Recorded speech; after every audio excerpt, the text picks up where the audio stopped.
Good morning, everyone, and welcome for being with us today during the last day of the sessions. My name is Claudia Marquez, and I'm Senior Manager of the Solution Design Team of DHL Supply Chain in Mexico.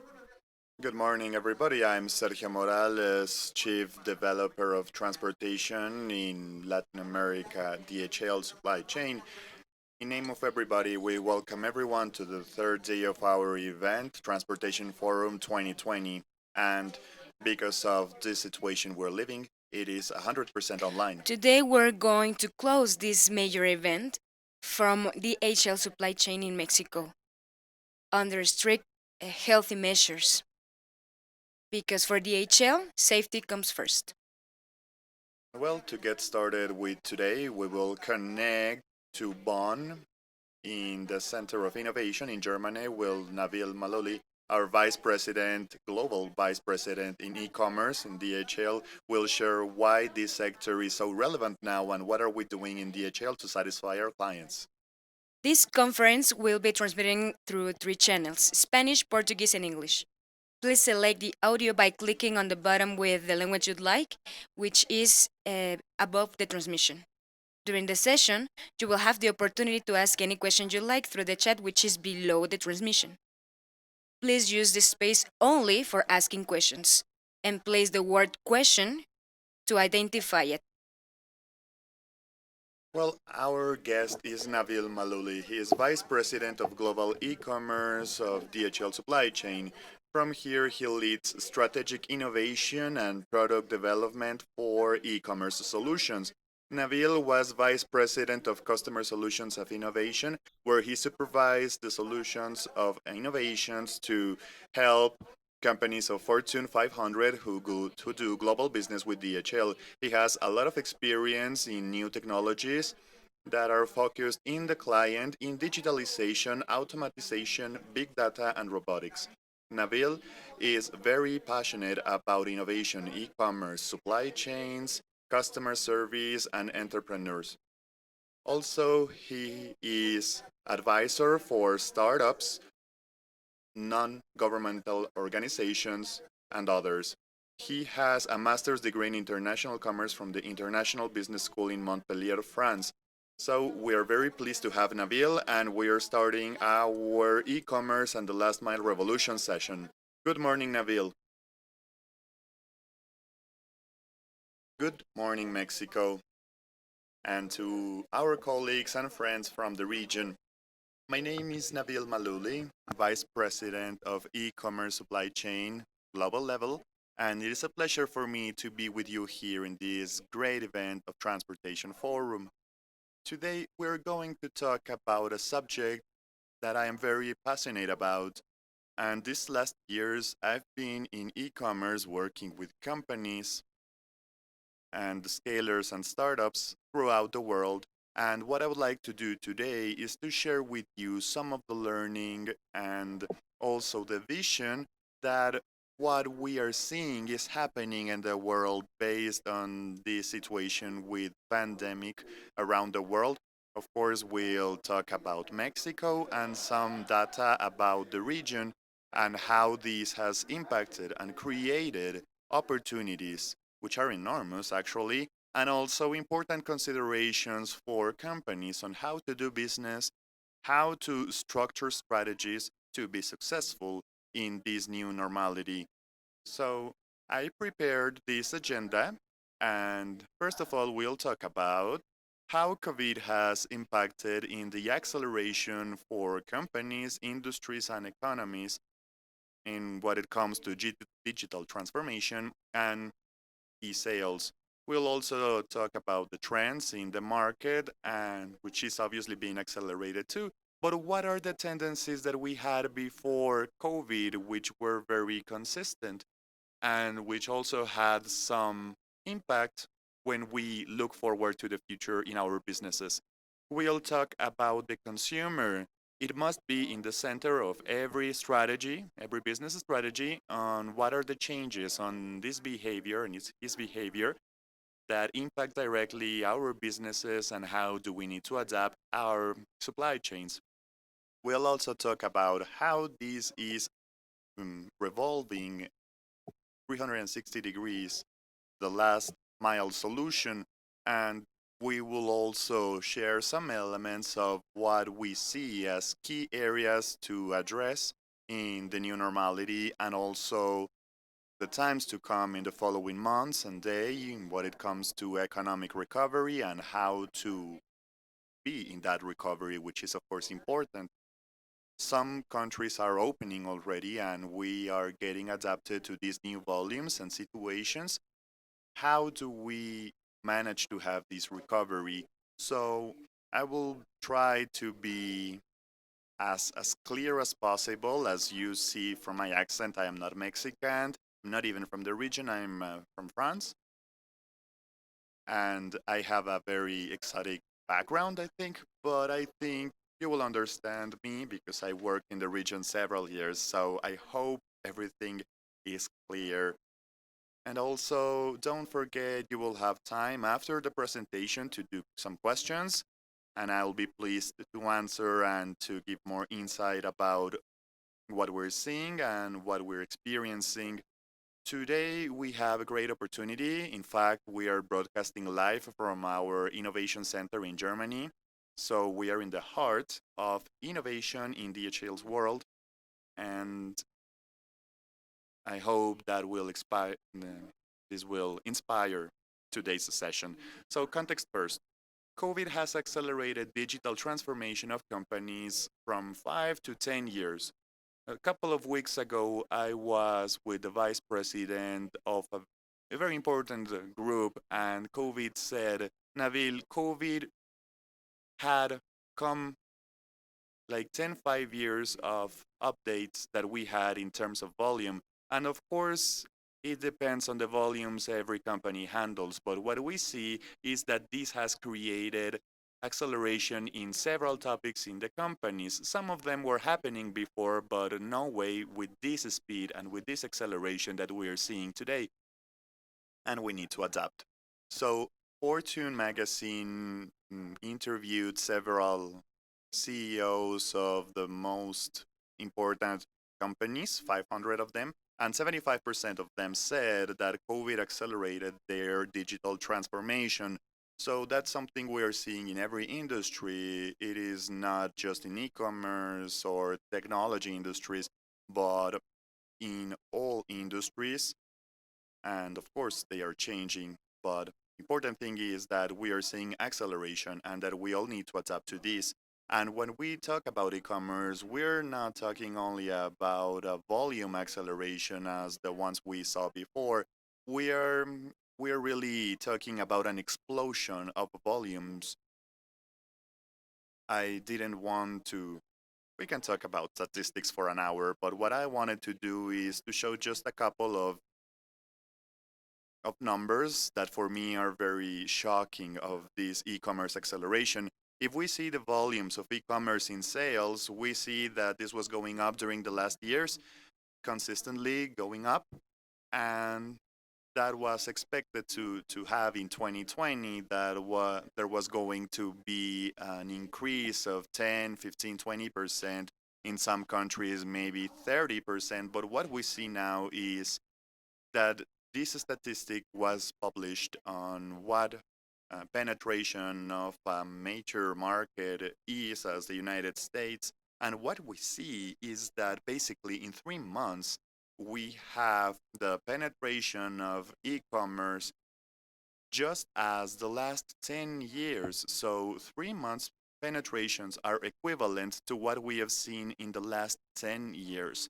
So we are not talking about an increase, we are talking about an explosion because this doesn't only impact a couple of companies or a couple of industries, this impacts all dimensions of commerce and also in how urban planification is done, also in what are the roles of the stores and the malls, also how will we manage the volume in cities so we can fulfill deliveries and fulfill the client's expectations, which they are growing every day, and we will also talk about this.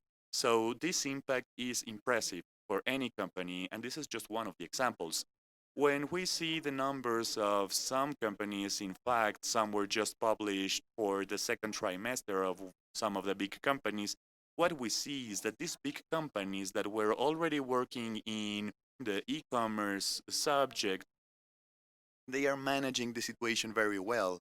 If we see companies like Walmart, Target that have just published their second trimesters, we see an increase of 97% in Target published in the second trimester that it was 150% on e-commerce, and huge increase. We're seeing these numbers in Asia, in Latin America, the same way.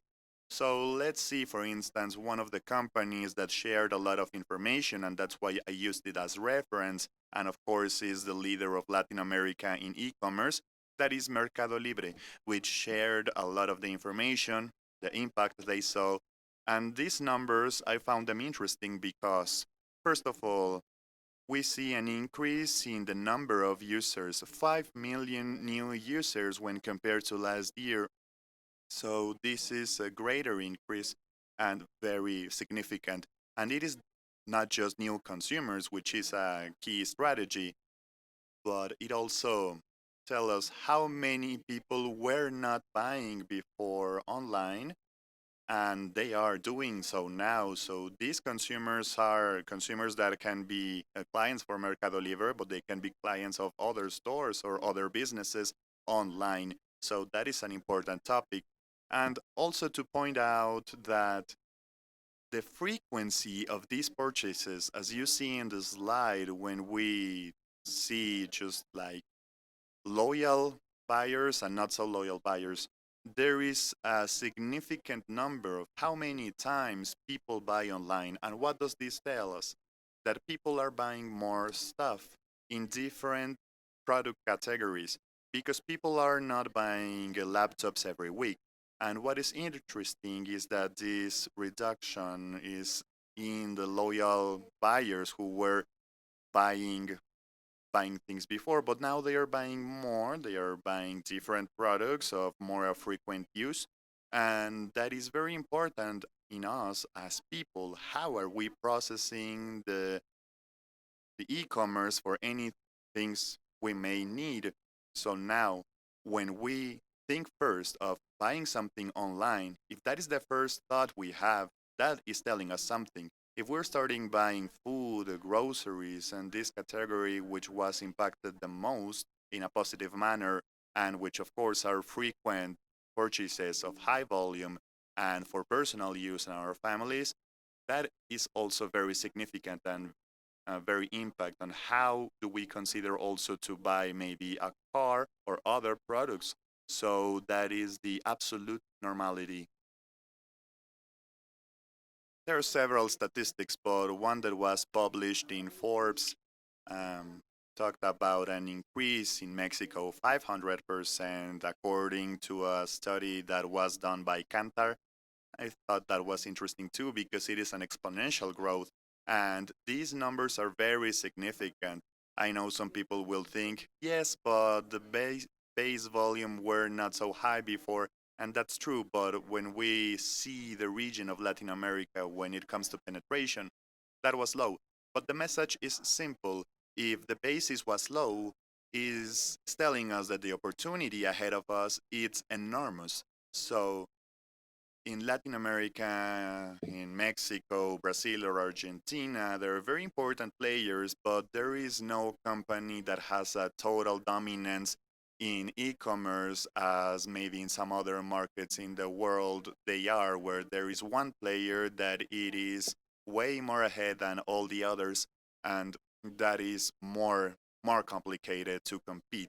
But in Latin America, they are strong players, and we see that there is competence, that there are several brands, several options for consumers, and that is telling us that there is a lot ahead of us in terms of opportunity and also in growth.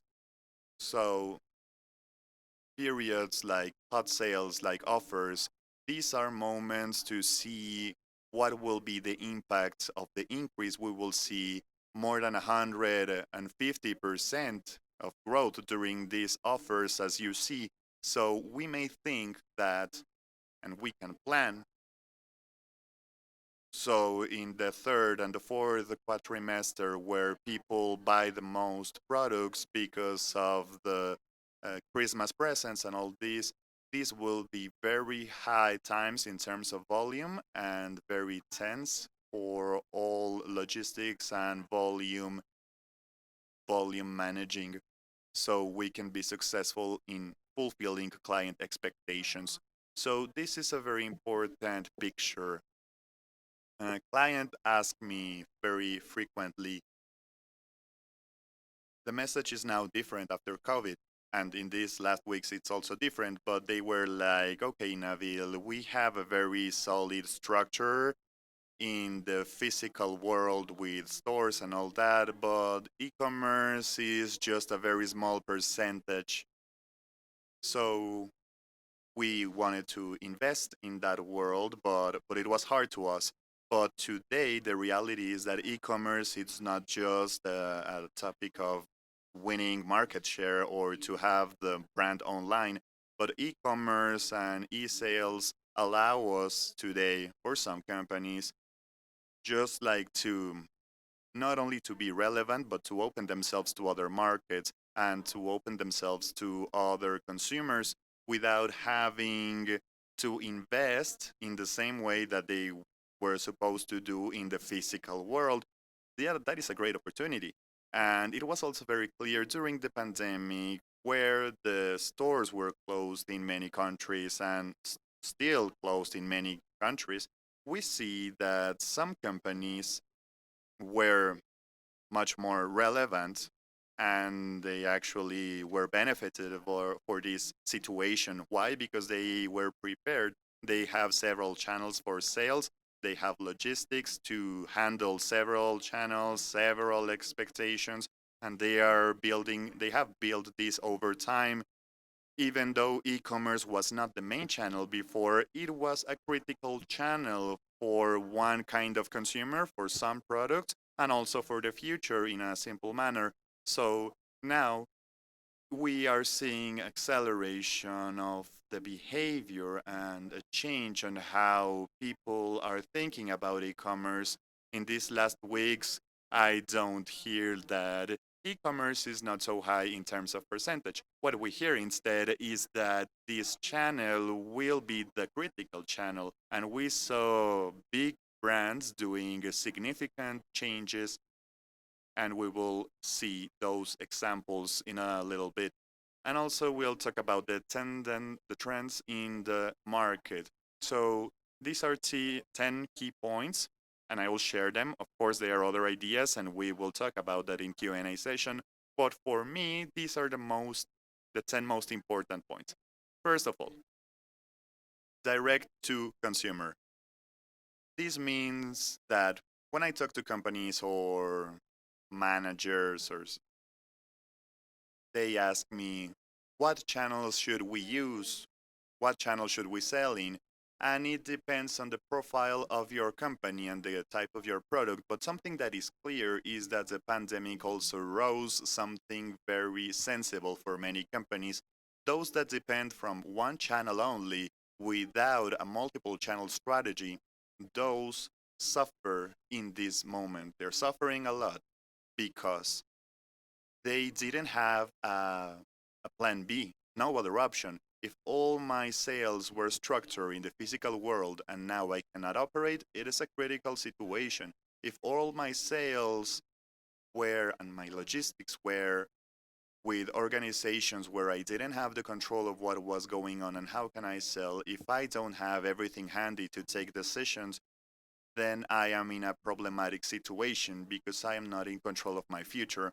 So what we are seeing is that the brands are getting to the point in which they say, we need to build our own direct channel and a relation online with our consumers, our final consumers. And this example you see is PepsiCo, sorry. It is very important in a brand of this style that is also having direct channels to sell their brand to the final consumer, to build relation, and also to build experiences. they are not betting in just selling a product. They are trying to sell experiences, snacking or beverages to attract their consumers. So the offer and the value offer could be different. And that is one of the examples, one of them since the pandemic started.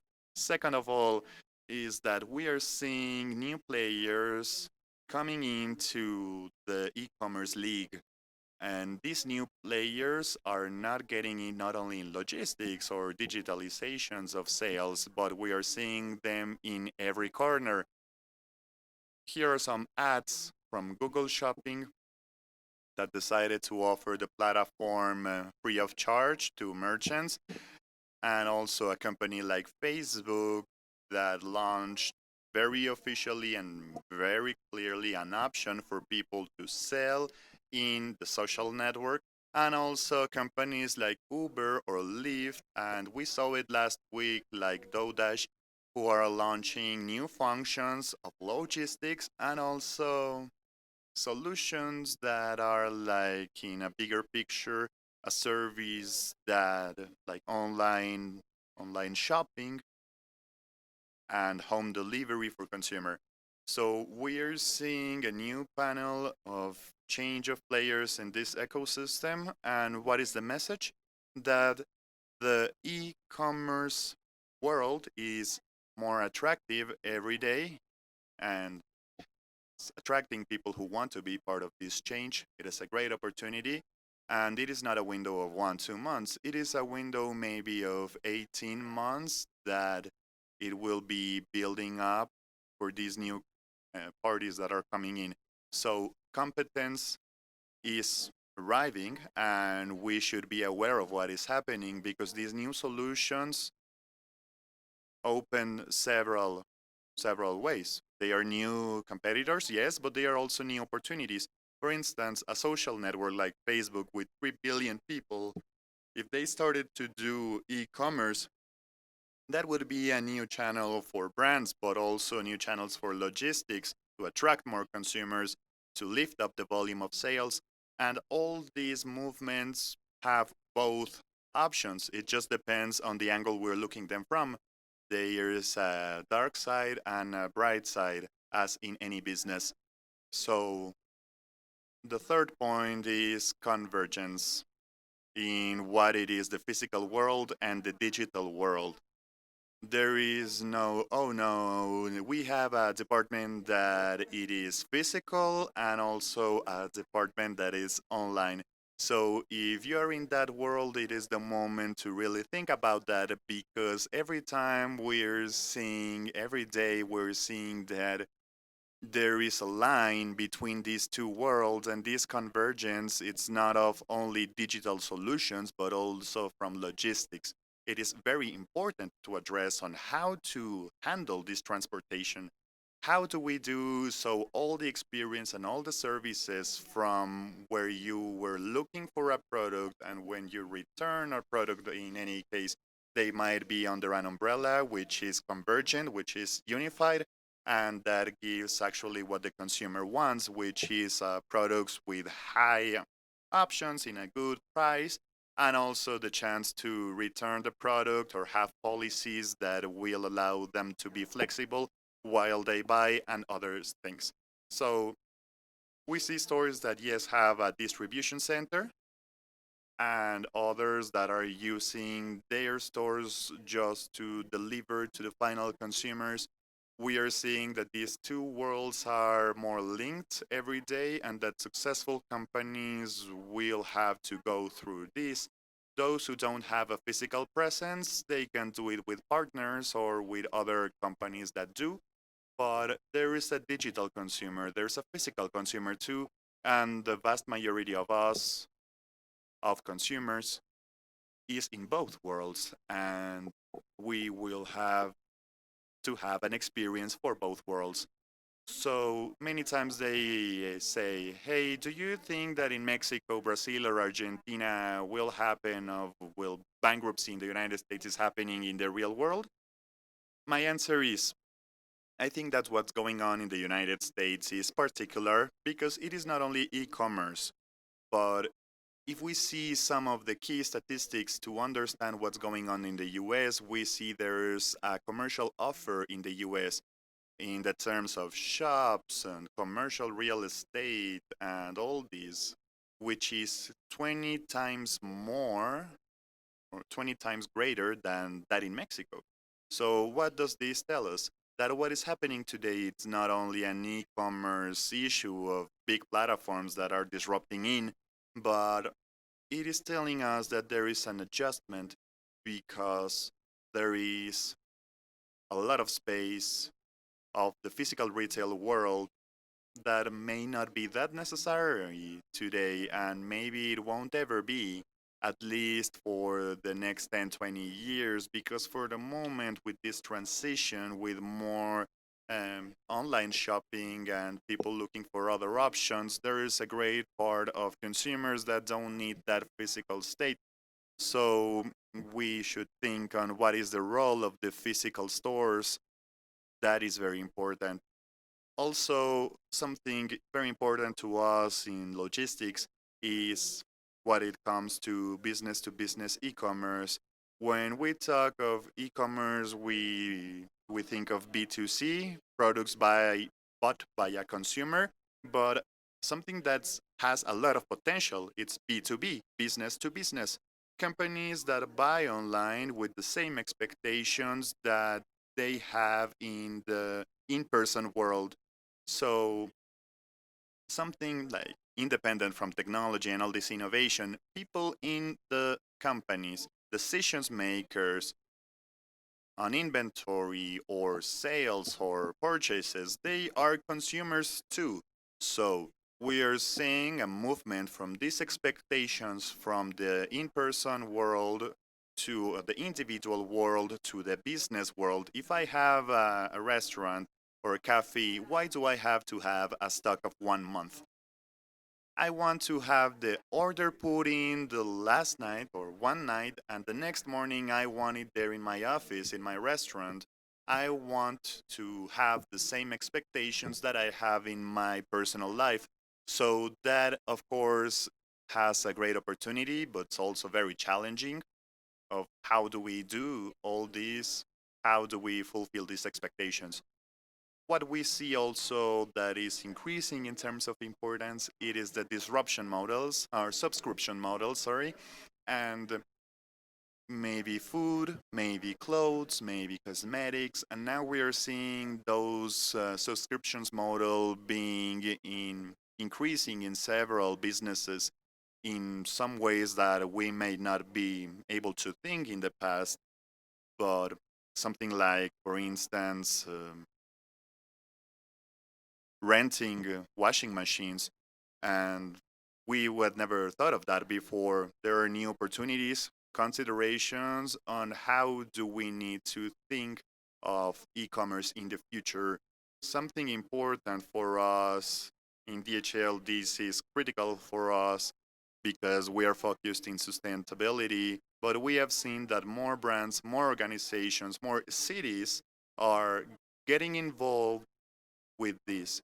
E-commerce itself generates challenges, of course, in sustainability wise. We have seen several innovations from Samsung. I like this one from Samsung. As you see, the the box for the TV can be reused within the house to make a cat house. And in the terms of packaging, we're seeing that this, but also in how delivery is being done. We launched a project in the United States for everything that is like bicycle delivery. We started in Miami. These kind of vehicles also are in Miami, and we are about to launch these projects in several places. In Mexico, we also launched last year the spec vehicles. And when we think about sustainability, we think of electric cars or recycled materials, but sustainability is also about optimization and using the vehicles, which the proper vehicles to do the deliveries and the transportation in an effective way, but using the right vehicles in terms of volume, for instance, and they are hybrid too. It is also about optimizing, not only changing towards maybe other technologies which are completely electric. So we work in several areas to secure that we are more efficient every day. And something that unfortunately we are seeing is that every time we are seeing, or every day we are seeing non-human contact. And I don't know if this will benefit us in the long term as people, but what is clear is that we are seeing that several organizations are looking for options with non-human contact because in this right moment it's not what we want to do. So for instance, Apple called my attention when I received some some newsletter and I read that Apple that has a lot of things to offer and that is very different from others. And they said like, why Apple? They said no contact delivery. So that is telling us something. It is in the mind of everybody as a priority, something very important like the non-human contact.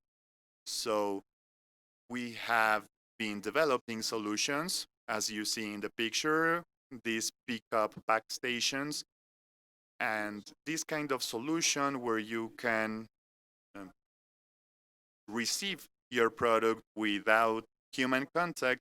This will be more easily seen in the future, and we will see more options in the future with less human contact, at least for until we receive a vaccination. But these models will be something we'll get used to, and it will be just normal in what the consumer will be looking for.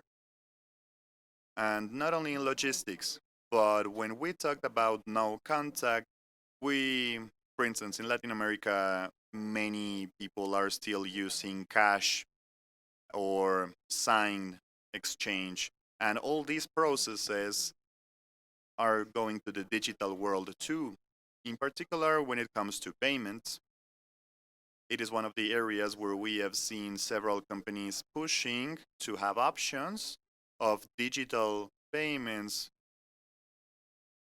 In Latin America, Mercado Pago is one of those companies that have focused their efforts in pushing these kind of solutions, and that is very important for the future. The 9 point is, well, the pandemic has shown us that that logistics is a competitive advantage now, and logistics generates benefits to the consumer, but also makes the company more attractive in their online offer because many decisions are being made on delivery, and we must think more about that. I like this example very much. This is a study that was done in terms of how the full experience of the customer is when he wants to buy.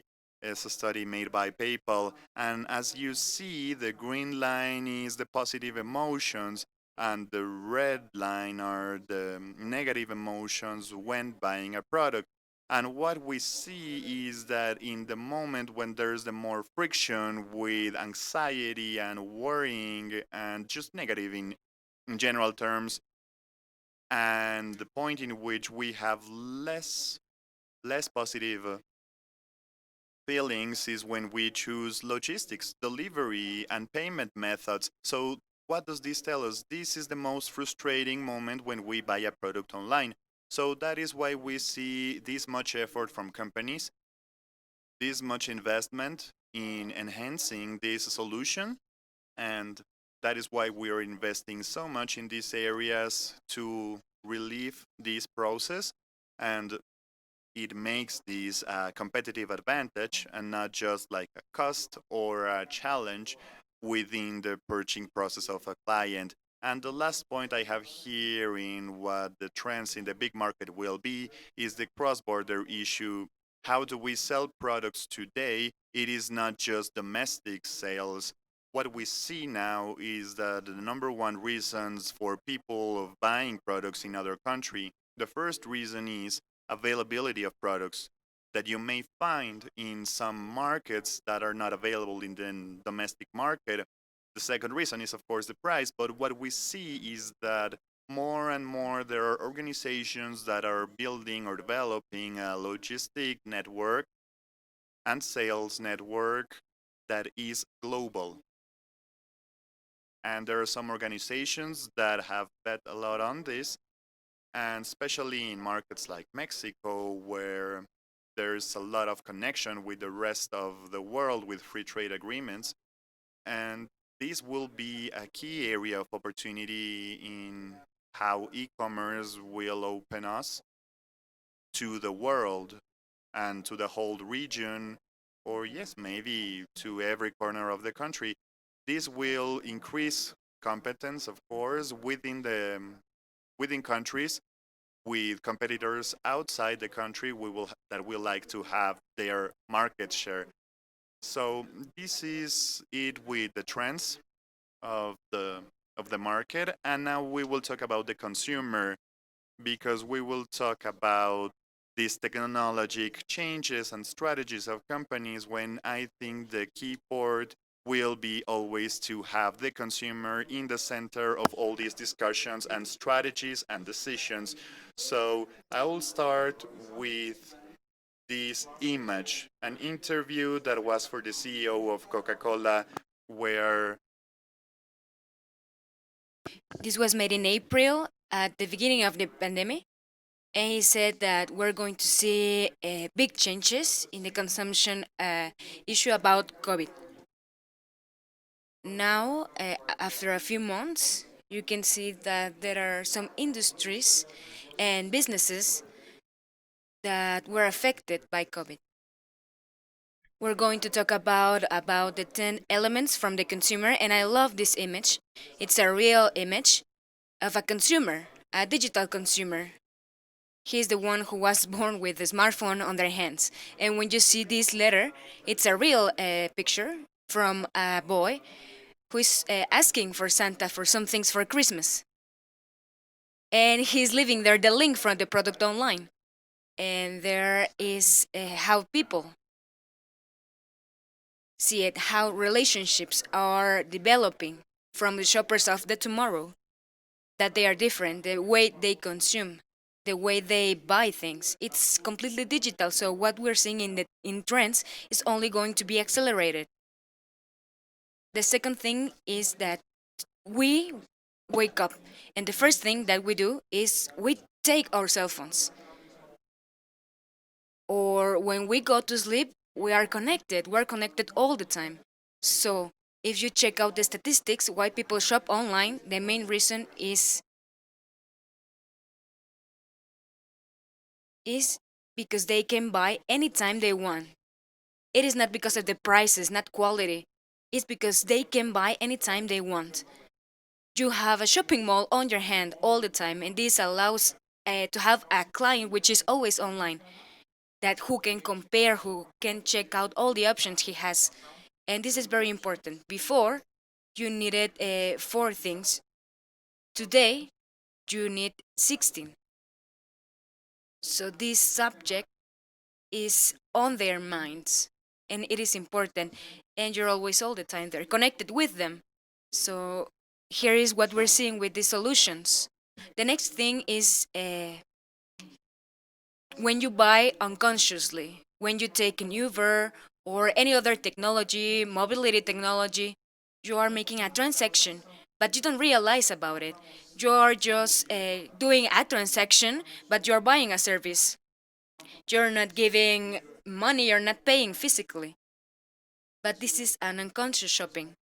And also logistics, unconscious. You don't realize, you don't know about the product if it arrived before, and it is better for you. This is easy now, without looking for everything, without waiting, and this is logistics. The next one is how quickly this is, and it is clear for everybody. This speediness is important nowadays because people don't want to wait.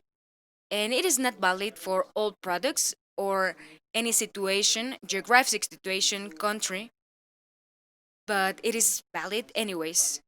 People want things fast and they want to have more options. When you talk about e-commerce, there are no restrictions about what you can have as product. So the options and the alternatives that you have are infinite. You can have more much products that you could have regularly. The next point is talking about diversity, product diversity. When I was talking about the frequency, how much, and how long they buy, the diversity of the products that they buy also augments this complexity of logistics.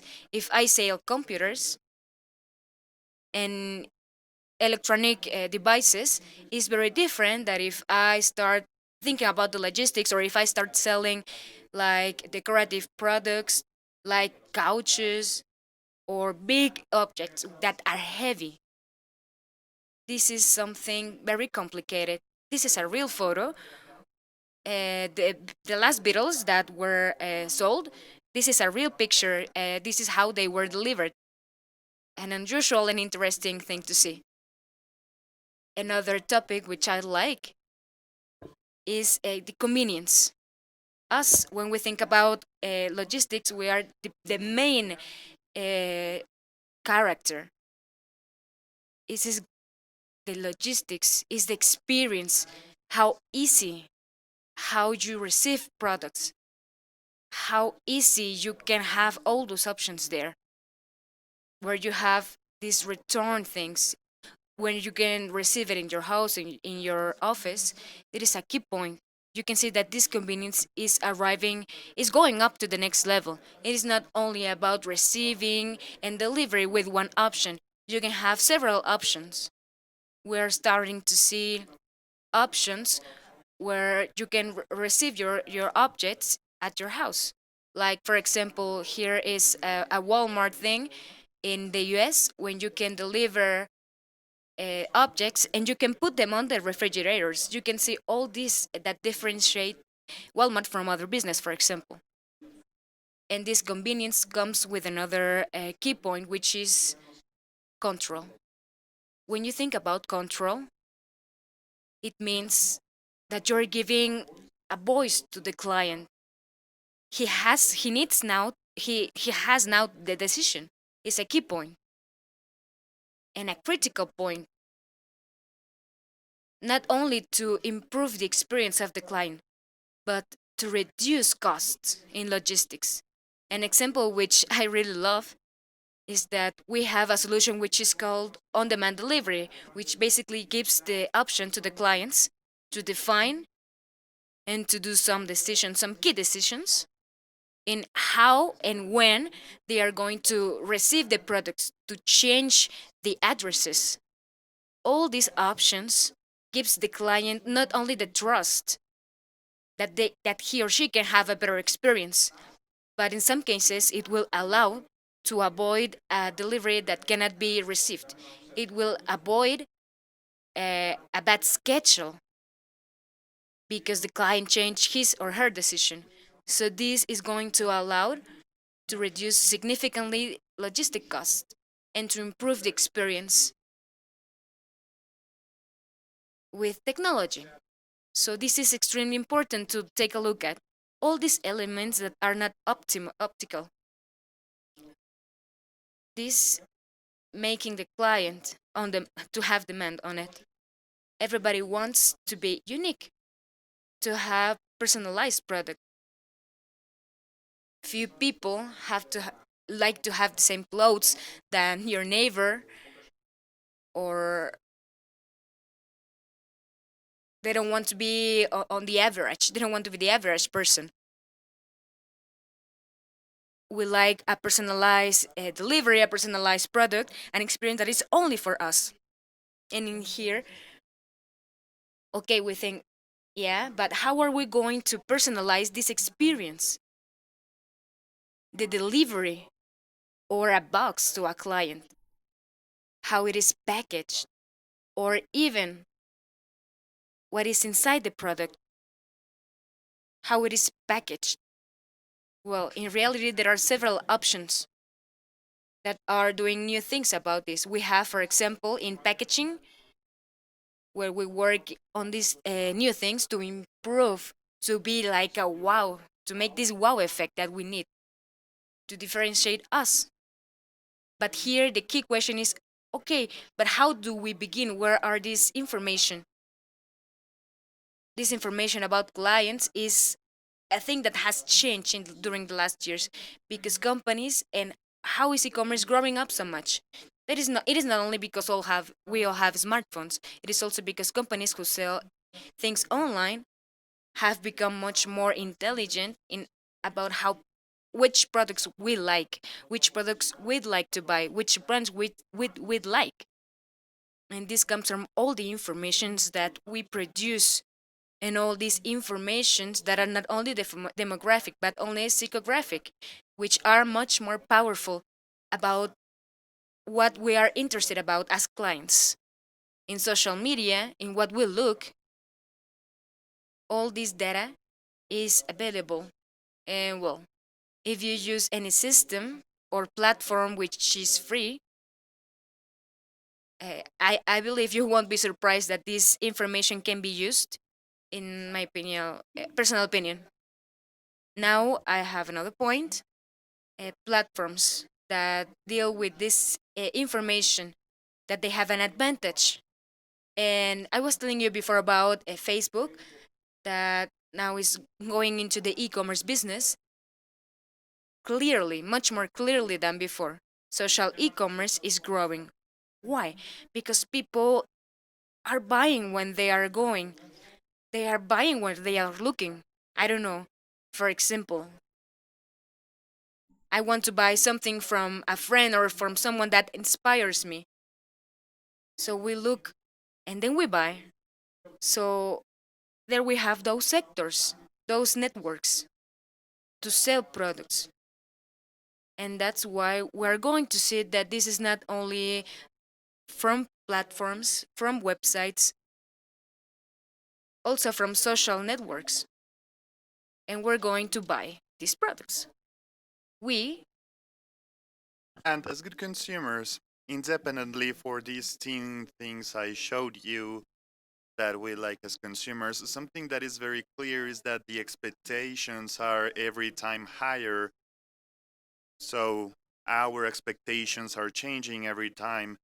And last year we did a study with 900 executives and we asked them where did they see the biggest challenge. And number one answer with the 71% of the cases said that it was to adapt to the changes of the consumer in a constant way.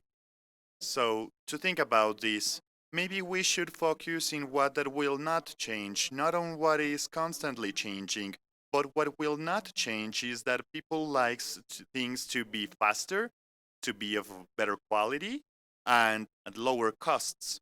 So these are things that will not change. If we think of logistics and if we think of online e-commerce generally, there are things that we all want, and that's maybe what we want to put our effort in, and also in logistics. So I will talk about the last mile solutions, and in my opinion, this is the area which we have the biggest opportunity, and also in which in the incoming months and years we will have a significant change in the importance of this last mile as a service and to become an experience environment, as I call it. So why is this last mile so critical now?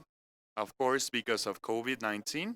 We'll talk about technology and also of the new rules in the game.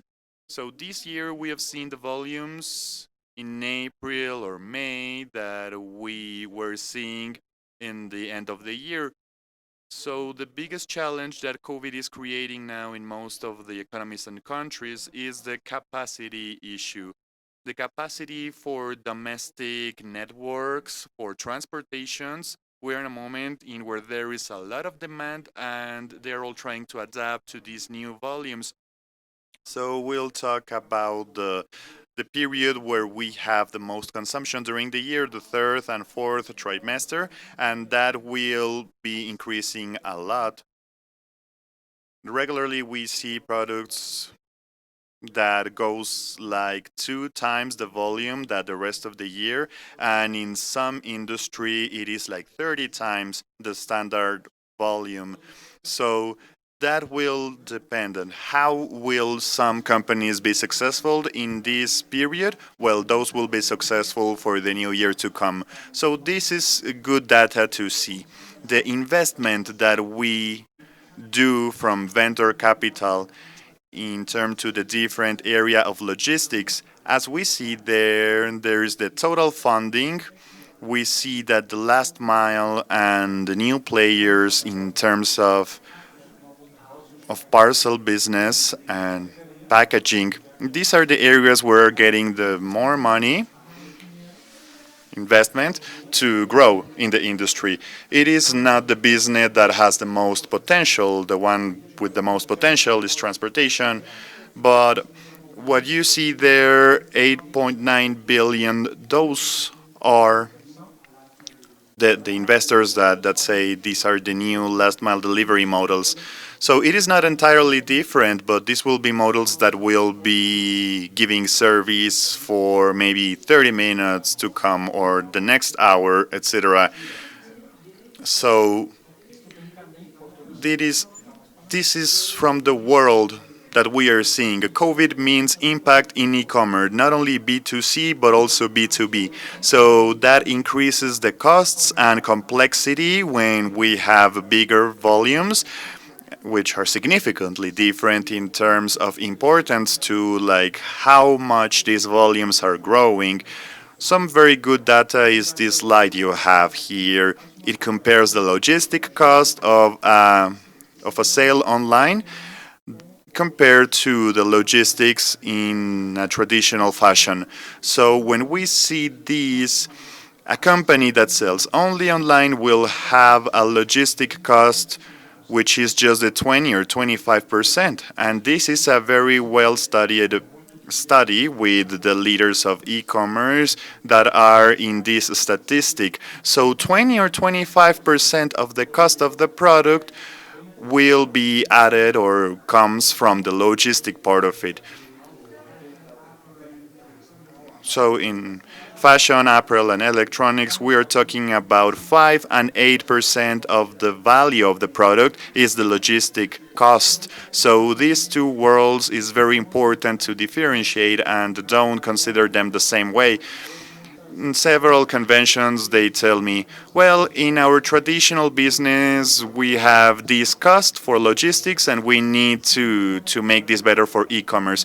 But it is not comparable. We are not talking about the same thing. E-commerce and in-home delivery or in-person pickup cannot be compared the same way. We need to evaluate these within the company to have a conversation that can be helpful for these two sectors. So if we talked about the cost of the last mile compared to fulfillment, we are more or less 50-50. So if we are trying to enhance the whole picture in terms of costs, we need to see both costs, the last mile and fulfillment, because the client will not care if you're taking your product out very quickly from the warehouse if you don't get to the last mile in time. Why? Because the consumer considers the moment they make click to the moment they receive the product in their door. So click to door, that is the important concept. So this last mile solution should evolve considerably. We are not considering the last mile like a single solution, but we must think that that single solution is part of an ecosystem that contributes to differentiate and also to attract clients, to retain clients, and to be different from the competition. So with this photo, in a simple way, I'll show this. When you buy a product online, before you buy it, most of the leaders in the e-commerce world have within their digital experience they have set up their expectation. If you buy it now, you will receive it then at that time. So this is a sell argument to attract the client. And from here, we will have to fulfill the whole experience to the client. And also, if he needs to return the product, what are the options for him? So we need to think of this of an orchestra in a local way and also in the national way. So something that I think is very important, I go with clients and they say, okay, I want the last mile, the service of 1 or 2 days, the level of service. We want it to be in 1 or 2 days. And I go like, okay, perfect. You have 50,000 products. From these 50,000, which are the products that you consider key for this service? And number two, which of your consumers think that that is the most important, like to enhance in time wise? And most of the times they answer, we don't know, at least on that stage of the conversation. So we need to think the strategies of transportation and logistics, they are not national strategies. They must be like for every city or urban centers. Why? Because if you do a delivery in 1, 2 hours or next day in Mexico City, for instance, it's not the same if you do that same time frame in Puebla or Guadalajara. So these topics of strategies per city are very important so you can tune the process within the strategy that then will become a national strategy. And we say these clients are very demanding, they are urban clients, their expectations are these because the competition and this necessity, this kind of product, variables. So it is important to have this concept in the radar when we talked about strategies. The next point is technology. Technology we have every day.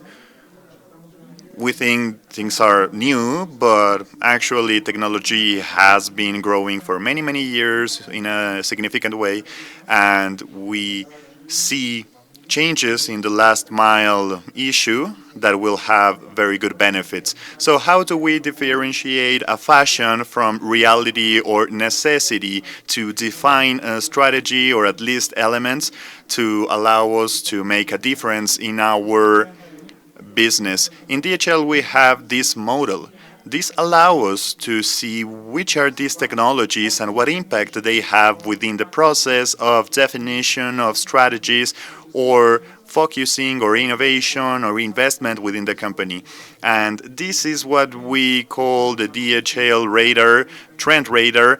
It is actually a document available publicly if you look for it, and it looks for these technologies and it measures them in high, medium, or low impact, and also looks to the different dimensions and two things that are extremely important. Not only the pure technology part, because we talked about the trends in technologies, but we also look after acceptations, business, and social aspect. So that is very important, like for something to be disruptive, it needs to include both elements. It must have the right technology, but also the acceptation and the timing within the companies for it to be effective. So here I highlighted some things, some elements that are critical to the last mile issue, and I recommend this. I recommend you to check the document. There are several things I think you would like in terms of thinking a different way and looking for other options in every matter. So I talked about the capacity issue and the timing issue, so I will give some light to what will come in time and what we think will have a great impact. That is in the long term, because we are seeing this disruptive innovation. But I would like to mention that every time we say disruptive innovation, we think that the process is we have an idea, we see statistics, and we say that is ridiculous, that will never happen. And after that idea, we move on to a point where we say, no, that is dangerous. And after that, we get to a stage that we say, oh, it was obvious.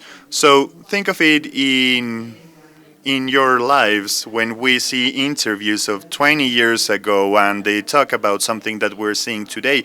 Isn't it true? So it is important uh, that we shouldn't look for these technologies and go like, oh, this will never happen, or that will happen when I am 60 years old and I wouldn't care. But this has an impact, and we're seeing some of these movements having an impact in reality of businesses. In my opinion, three things will change significantly, and we will see this in the next decade with the significant impact of e-commerce and how it will be done.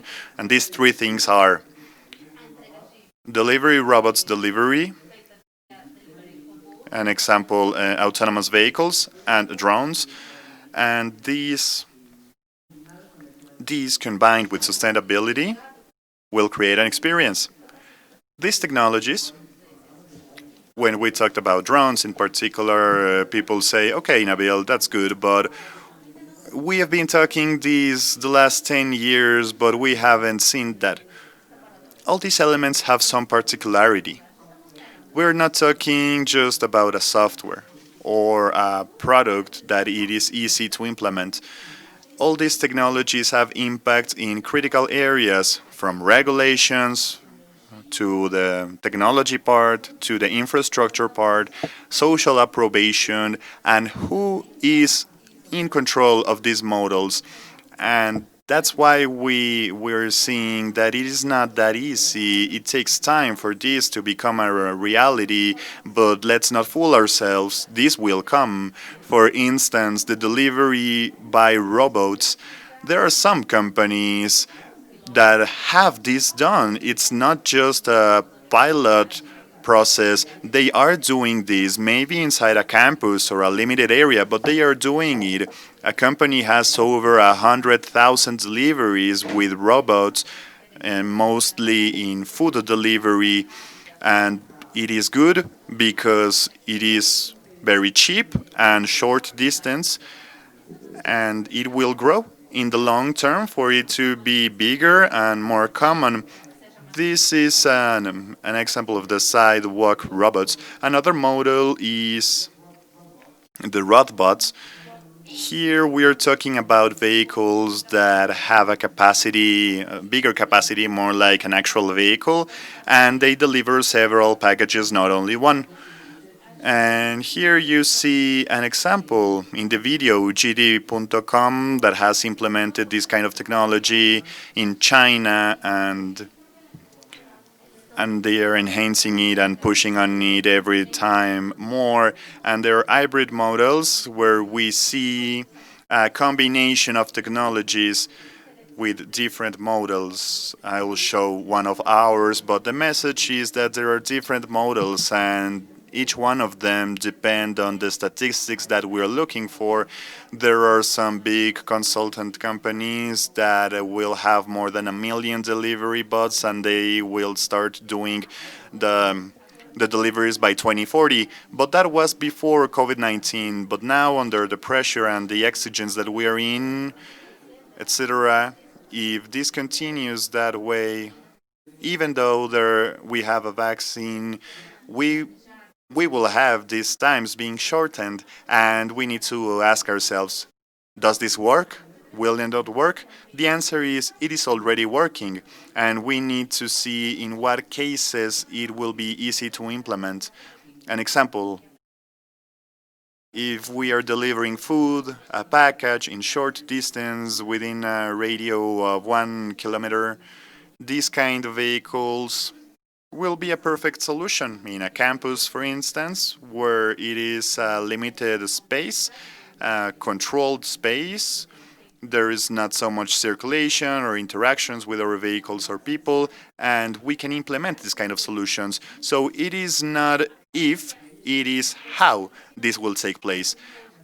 And a second dimension for this is about, well, autonomous vehicles. What we see on the left side is a photo I took in September last year. I was in Google headquarters, Google Care that looks after innovation and what they call the emotional factor. And when I came to the parking lot, I took that picture. There were 6 of these vehicles and were delivering that were delivering people. No, sorry, that's I am so much in logistics. They were just giving service of mobility to people, picking up and leaving people in the office, and I was like, wow, 6 vehicles at the time, autonomous vehicle? Yes. And I went, wow, this is a reality. In this city, it is a reality. We are so advanced in technology. And I asked, how many of you think that are good drivers? If we were in the physical world, I would see 1,000 hands in the air. I don't see you now. But the most advanced company in this is Waymo, which is from Alphabet Group, very ahead of on this. It has statistics of engagement that it shows more than 11,000 miles of autonomous driving in this whole distance. I think I am a good driver, but if I go and drive 11,000 miles, maybe I will do 1 or 2 mistakes during this time or even more. But technology is so advanced now that what we have seen in the last months is that most of these companies that were oriented to the transportation world, people transportation, now they are trying to get into the logistic world, because in transportations you don't need to be a technology that it is fully developed until the level 5, which is the most advanced level of automation, in order to have a significant influence. If you're in stage 4 of high automations, you have advantages, your costs are lower, and there's an estimation of 20 or 40% of cost reduction of logistics if you start implementing semi-automized and not fully automated. In my opinion, this is what will be the biggest change about this kind of disruptions, and we'll see the impact of this.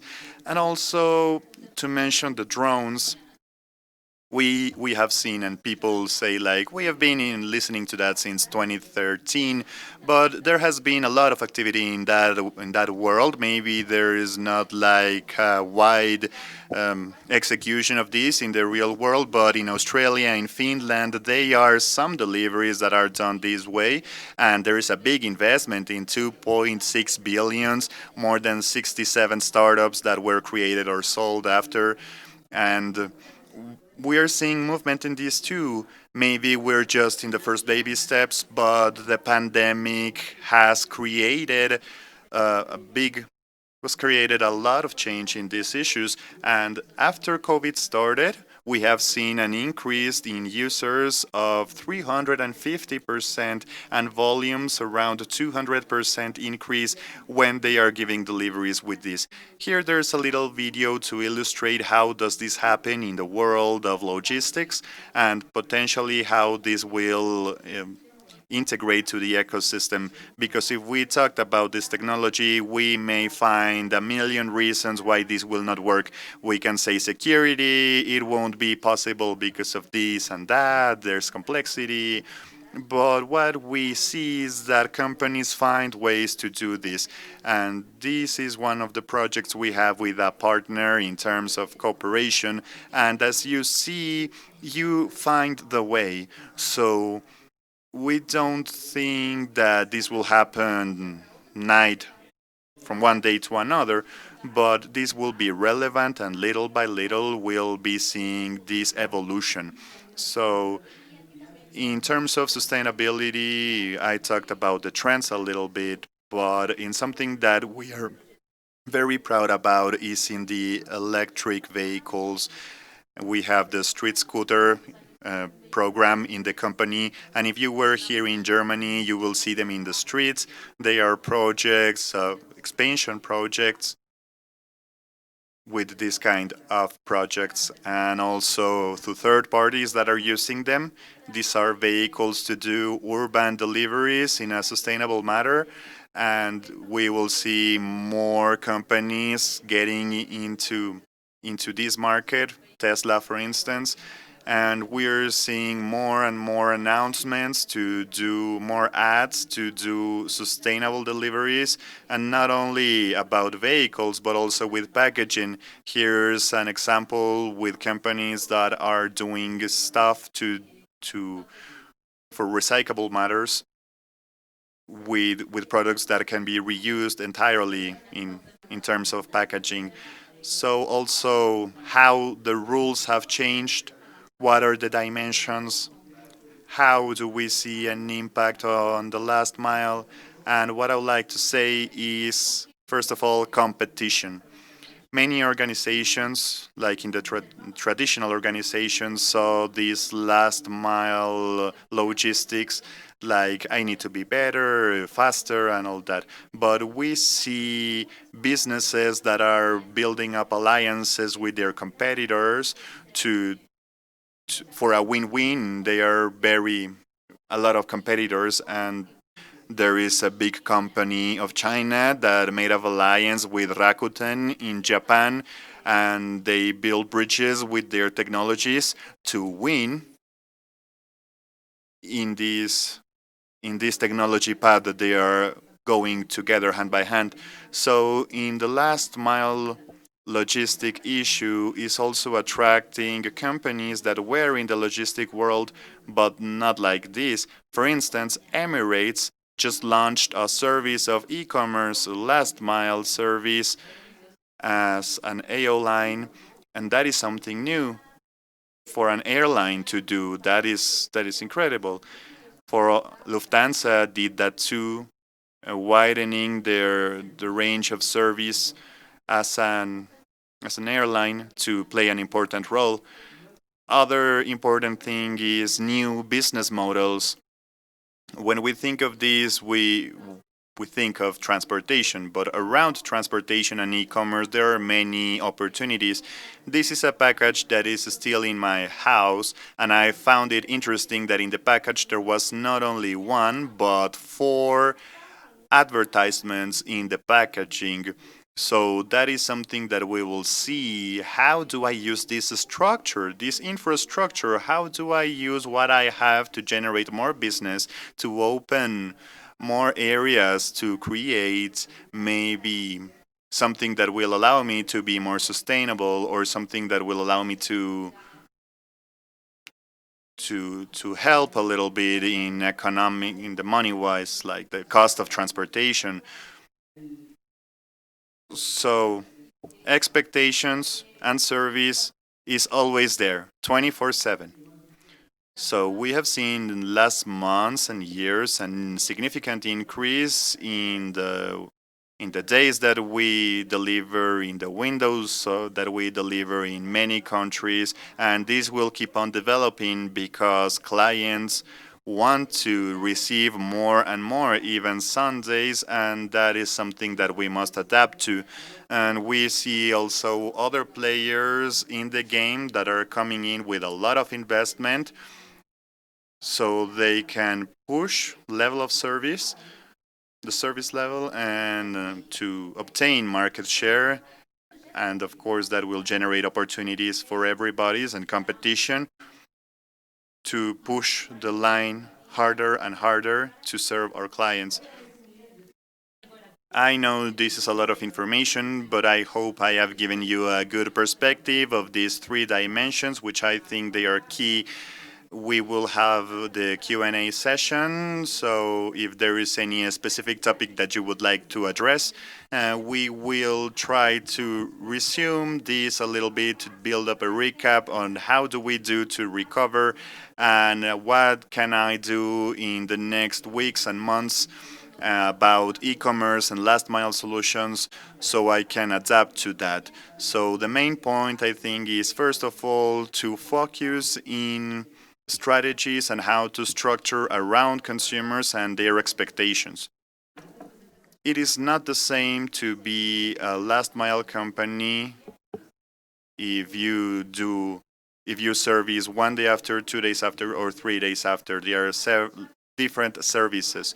So there are different capacities, different service levels, but we need to focus with the client in the center of everything and see how you can adapt. The second point is future is a shared future. So in here we need to think how the structures that we have can be more valuable when we see strategies that maybe we can share, build up strategic alliances to be more effective and win-win. I think that will be important. Also, we need to move from an ecosystem of there were single solutions of warehouse, fulfillments, last mile, and etc., which were segregated, and we need to start thinking in a whole ecosystem that will allow us to make a difference, to attract new clients and retain clients, and also how to convert more clients with our value offer in logistics. This is very important. We can have support service, and also it is not just support now, but we can also help for businesses to grow, important in logistics. And also the next competitor maybe is not born yet. That is not only true in logistics, but maybe in other industries. So that's why we need to keep on innovating, and it is a pleasure to be here broadcasting from our innovation center in Germany. We always need to to keep on looking how can we enhance our procedures, optimization of capacity, and all the data we have so we can be more effective every time. And the technology is absolutely necessary on how do we face these new challenges. Everything is related to that now. It is not just data, but also the analysis, the combination of this data and how to do an effective decision making. And that is what companies really suffer about. And the last point, it is that we need to handle or to plan like a country strategy and also a local strategy. That is key. We need to look after cities, these centers where we have a very good focus in a strong basis of clients, and to bet and win in that little market. We are not all the same, not all the cities are the same, so we need to win locally. And to be honest, technology has created a lot of companies which are very strong in a very restricted area, for instance, a city or the areas within a particular city. So how do I take advantage of these to be the more effective? And to finish with the session, when we talked about innovation and the future, I love this story, this picture you see here. The box you see is the box of a bicycle of a company that's called Move from Netherlands, and they have a problem in 2016 in terms of damage. They sell these electric bicycles worldwide, and they had problems of damages when it was transported worldwide. So you may think, well, why don't we change the packaging? Build a stronger box to protect the bicycle more within the box. But what they did was to think outside the box, literally. It is a very good metaphor to think outside the box, because what they decided is that we will not change the packaging. We will not change inside the box. We will print a TV in the box, and inside you will find a bicycle, but the people that will move it will think that there is a television inside. So it is a very simple idea, and with this they reduce the damages they were having in delivery and transportation in 80%. So I think this is the best example to illustrate that sometimes we think of very complicated things to optimize things or resolve problems, but sometimes there are very pragmatic and simple solutions that do require us to think differently and outside the box. So with that, I finish my conversation. Thank you for your attention, and I hope you have an excellent day, and I am here to answer your questions. I will be glad to answer them, and thank you very much. Let's talk.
Thank you very much, Nabil.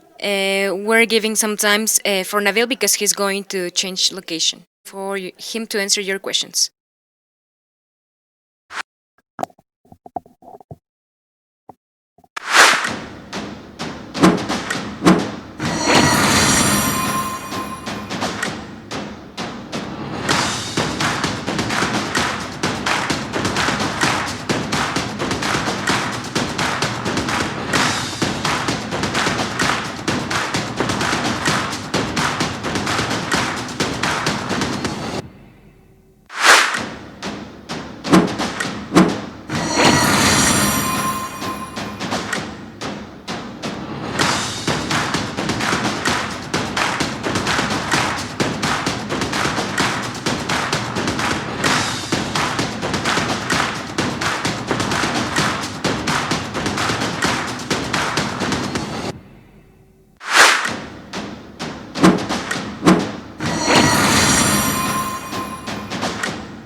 Sorry, we had a connection problem. We couldn't talk with Nabil, but we thank him for this interesting talk.